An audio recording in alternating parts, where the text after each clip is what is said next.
Hello दोस्तों, कैसे हो आप सभी। स्वागत है आप सबका हमारे इस चैनल में। इस चैनल में हम अभी मुंशी प्रेमचंद की कहानियाँ पढ़ रहे हैं। हम इससे पहले भी मुंशी प्रेमचंद जी की बहुत सारी कहानियाँ पढ़ चुके हैं, जो कि आप इस वीडियो के प्लेलिस्ट में जाकर देख सकते हैं। तो आइए आज हम प्रेमचंद जी की एक नई कहानी, जिसका शीर्षक है पुत्र प्रेम, पढ़ेंगे।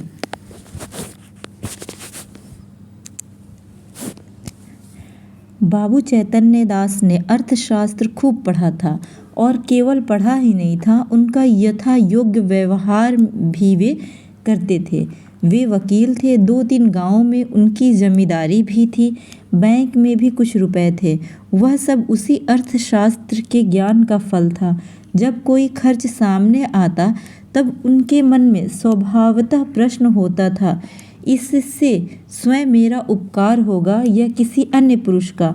यदि दो में से किसी का कुछ भी उपकार न होता तो वे बड़ी निर्दयता से उस खर्च का गला दबा देते थे। व्यर्थ को वे विष में के समान समझते थे। अर्थशास्त्र के सिद्धांत उनके जीवन स्तंभ हो गए थे। बाबू साहब के 2 पुत्र थे। बड़े का नाम प्रभुदास था, छोटे का शिवदास। दोनों कॉलेज में पढ़ते थे। उनमें केवल एक श्रेणी का अंतर था। दोनों ही चतुर होनहार युवक थे, किंतु प्रभुदास का पर पिता का स्नेह अधिक था। उसमें सदुत्साह की मात्रा अधिक थी, और पिता को उसकी ज़ात से बड़ी आशाएं थीं। वे उसे विद्वोन्नति के लिए इंग्लैंड भेजना चाहते थे। उसे बैरिस्टर बनाना उनके जीवन का सबसे बड़ी अभिलाषा थी। किंतु कुछ ऐसा संयोग हुआ कि प्रभुदास को बीए की परीक्षा के बाद ज्वर आने लगा। डॉक्टरों की दवा होने लगी। 1 मास तक नित्य डॉक्टर साहब आते रहे, पर ज्वर में कमी न हुई। दूसरे डॉक्टर का इलाज होने लगा, पर उससे भी कुछ लाभ न हुआ। प्रभुदास दिनों दिन छिड़ होता चला जाता। उठने बैठने की शक्ति न थी। यहाँ तक कि परीक्षा में प्रथम श्रेणी में उत्तीर्ण होने का शुभ संवाद सुनकर भी उसके चेहरे पर हर्ष का कोई चिन्ह न दिखाई दिया। वह सदैव गहरी चिंता में डूबा रहता था। उसे अपने जीवन बोझ सा पड़ने लगा था। एक रोज चैतन्य दास ने डॉक्टर साहब से पूछा, क्या बात है कि 2 महीने हो गए, अभी तक दवा कोई असर नहीं हुआ। डॉक्टर साहब ने संदेहजनक उत्तर दिया, मैं आपको संशय में नहीं डालना चाहता। मेरा अनुमान है कि यह ट्यूबरक्यूलासियस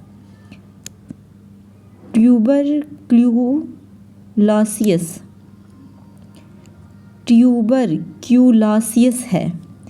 चैतन्य दास ने व्यंग होकर कहा, तपेदिक?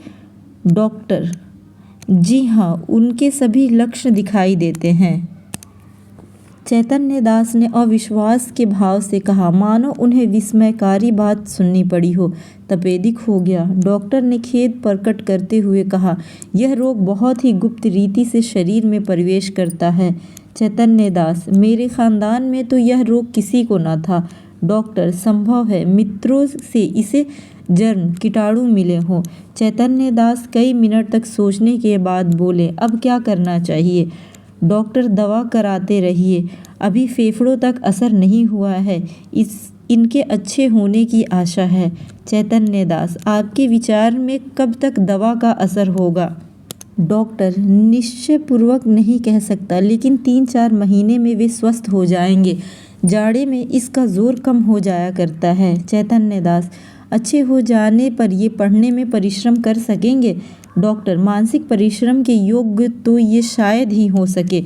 चैतन्य दास, किसी सेनेटेरियम पहाड़ी स्वास्थ्यालय में भेज दूं तो कैसा होगा? डॉक्टर, बहुत ही उत्तम। चैतन्य दास, तब ये पूर्ण रीति से स्वस्थ हो जाएंगे?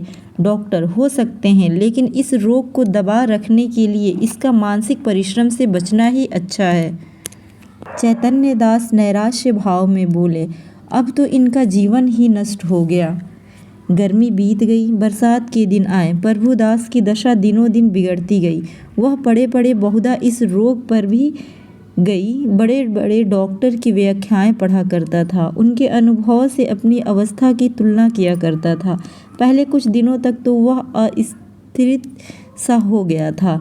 2-4 दिन भी दशा संभली रहती तो पुस्तकें देखने लगता और विलायत यात्रा की चर्चा करता। 2-4 दिन भी ज्वर का प्रकोप बढ़ जाता तो जीवन से निराश हो जाता।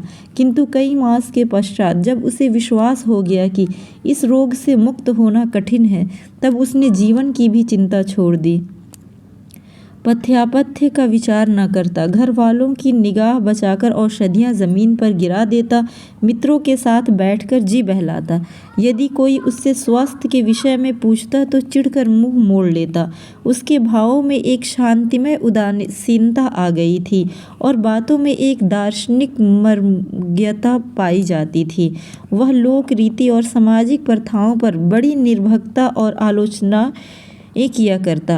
यद्यपि बाबू चैतन्य दास के मन में रह रहकर शंका उठा करती थी कि जब परिणाम विदित ही है, तब इस प्रकार धन का अपव्यय करने से क्या लाभ। यद्यपि वे कुछ तो पुत्र प्रेम और कुछ लोक मत के से धैर्य के साथ दवा दर्पण करते जाते थे। जाड़े का मौसम था। चैतन्य दास पुत्र के सिरहाने बैठे हुए डॉक्टर साहब की ओर प्रश्नात्मक दृष्टि से देख रहे थे। जब डॉक्टर साहब टेम्परेचर लेकर थर्मामीटर लगाकर कुर्सी पर बैठे, तब चैतन्य दास ने पूछा, अब तो जाड़ा आ गया, आपको कुछ अंतर मालूम होता है? डॉक्टर, बिल्कुल नहीं, बल्कि रोगी और भी दुस्साध्य होता जाता है। चैतन्य दास ने कठोर स्वर में पूछा, तब आप लोग क्यों मुझे इस भ्रम में डाले हुए थे कि जाड़े में अच्छे हो जाएंगे? इस प्रकार दूसरों की सरलता का उपयोग करना अपना मतलब साधने का साधन तो हो, तो इसे सज्जनता कदापि नहीं कह सकते। डॉक्टर ने नम्रता से कहा, ऐसी दशाओं में हम केवल अनुमान कर सकते हैं और अनुमान सदैव सत्य नहीं होते। आपको ज़ेर बारी अवश्य हुई, पर मैं आपको विश्वास दिलाता हूँ कि मेरी इच्छा आपको भ्रम में डालने के नहीं थे। शिवदास बड़े बेटे की छुट्टियों में आया हुआ था। शिवदास बड़े दिन की छुट्टियों में आया हुआ था।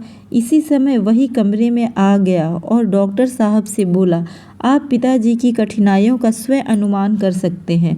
अगर उनकी बात नागवार लगी तो उन्हें क्षमा कीजिएगा। चैतन्य दास ने छोटे पुत्र की ओर वात्सल्य की दृष्टि से देखकर कहा, तुम्हें यहाँ आने की ज़रूरत थी। मैं तुमसे कितनी बार कह चुका हूँ कि यहाँ आया करो, लेकिन तुमको सब्र ही नहीं होता। शिवदास ने लज्जित होकर कहा, मैं अभी चला जाता हूँ, आप नाराज़ न हो। मैं केवल डॉक्टर साहब से यह पूछना चाहता था कि भाई साहब के लिए अब क्या करना चाहिए। डॉक्टर साहब ने कहा, अब केवल एक ही साधन है और है इन्हें इटली के किसी सेनेटारियम में भेज देना चाहिए। चैतन्य दास ने सजग होकर पूछा, कितना खर्चा होगा? ज़्यादा से ज़्यादा 3000। साल भर रहना होगा। निश्चय है कि वहाँ से अच्छे होकर आएंगे। जी हाँ, यहाँ तो भयंकर रोग है, साधारण बीमारियों में। जी नहीं, यह तो भयंकर रोग है, साधारण बीमारियों में भी कोई बात निश्चय रूप से नहीं कही जा सकती। इतना खर्च करने पर भी वहाँ से ज्यों के त्यों लौट आए तो ईश्वर की इच्छा। आपको यह तस्कीन हो जाएगी कि इसके लिए मैं जो कर सकता था कर दिया।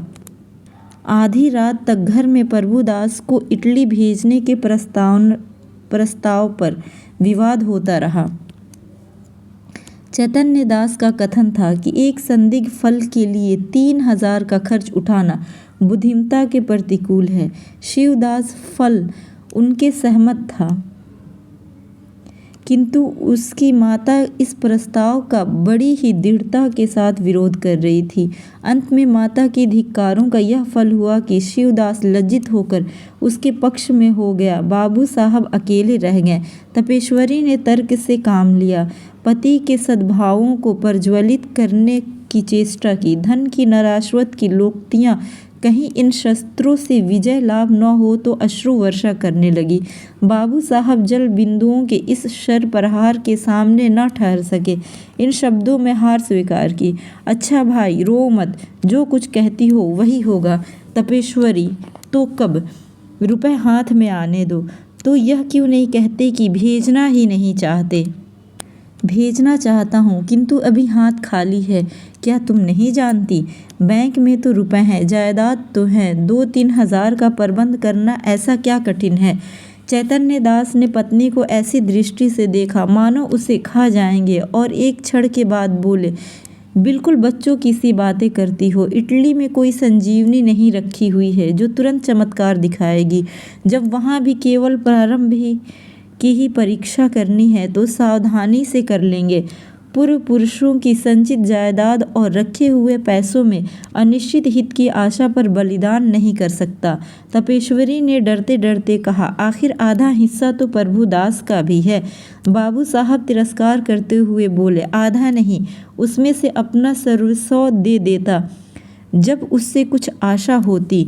वह खानदान की मर्यादा में और ऐश्वर्य बढ़ाता और इसे लगाए हुए धन से के फलस्वरूप कुछ कर दिखाता। मैं केवल भावुकता के फेर में पड़कर धन का हास नहीं कर सकता। तपेश्वरी अवाक रह गई। जीत कर भी उसकी हार हुई। इस प्रस्ताव के 6 महीने बाद शिवदास BA पास हो गया। बाबू चैतन्य दास ने अपनी जमींदारी के 2 आने बंधक रखकर कानून पढ़ाने के लिए निमित्त उसे इंग्लैंड भेज दिया। उसे बम्बई तक खुद पहुंचाने गए। वहां से लौटते उन्हें अंतःकरण में सदिच्छाओं से परिमित लाभ होने की आशा थी। उनके लौटने के 1 सप्ताह पीछे अभागा प्रभुदास अपनी उच्च अभिलाषाओं को लिए हुए परलोक सिधारा। चैतन्य दास मणिकर्णिका घाट पर अपने संबंधियों के साथ बैठे चिता ज्वाला की ओर देख रहे थे। उनके नेत्रों से अश्रुधारा प्रवाहित हो रही थी।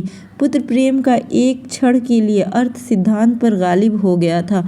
उस विरक्त अवस्था में उनके मन में यह कल्पना उठ रही थी, संभव है इटली जाकर प्रभुदास स्वस्थ हो जाता। हाय, मैंने 3000 का मुंह देखा और पुत्र रत्न को हाथ से खो दिया। यह कल्पना प्रतिक्षण सजग होती थी और उनके ग्लीन शोक और पश्चाताप के बाणों से बेध रही थी। रह रहकर उनके हृदय में वेदना की शूल सी उठती थी। उनके अंतर की ज्वाला उस चिता ज्वाला से कम धक्कारणी न थी। अकस्मात उनके कानों में शहनाइयों की आवाज़ आई। उन्होंने आंखें ऊपर उठाई तो मनुष्य का एक समूह एक अर्थी के साथ आता हुआ दिखाई दिया। वे सब के सब ढोल बजाते गाते पुष्प आदि की वर्षा करते चले आते थे। घाट पर पहुंचकर उन्होंने अर्थी उतारी और चिता बनाने लगे। उसमें से एक युवक आकर चैतन्य दास के पास खड़ा हो गया। बाबू साहब ने पूछा, किस मोहल्ले में रहते हो? युवक ने जवाब दिया, हमारा घर देहात में है।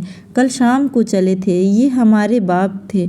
हम लोग यहाँ कम आते हैं, पर दादा की अंतिम इच्छा थी कि हमें मणिकर्णिका घाट पर ले जाना।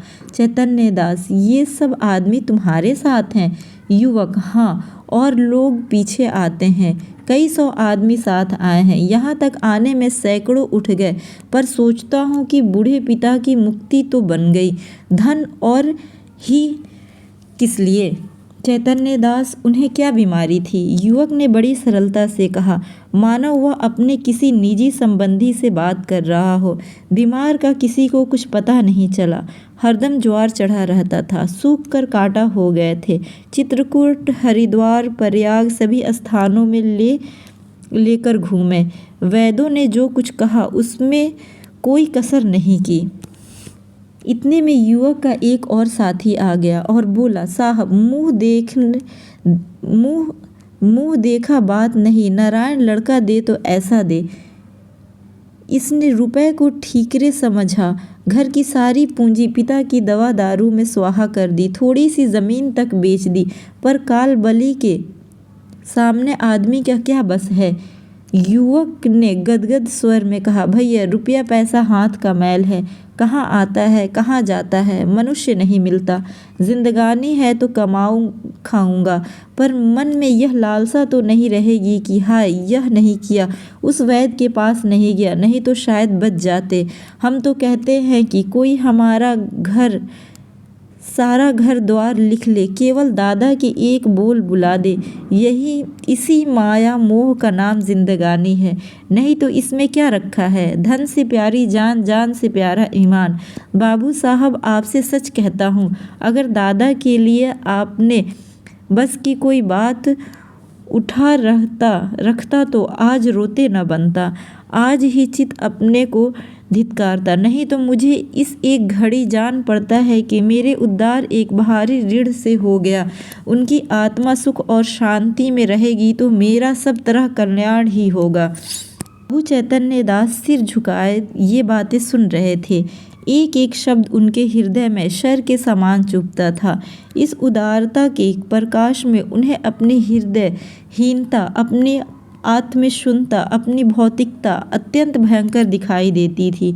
उनके चित्त पर इस घटना का इतना प्रभाव पड़ा, यह इसी से अनुमान किया जा सकता कि प्रभुदास ने अंत्योष्टि सरकार में उन्होंने हजारों रुपए खर्च कर डाले। उनके संतप्त हृदय की शांति के लिए अब एकमात्र यही उपाय रह गया था।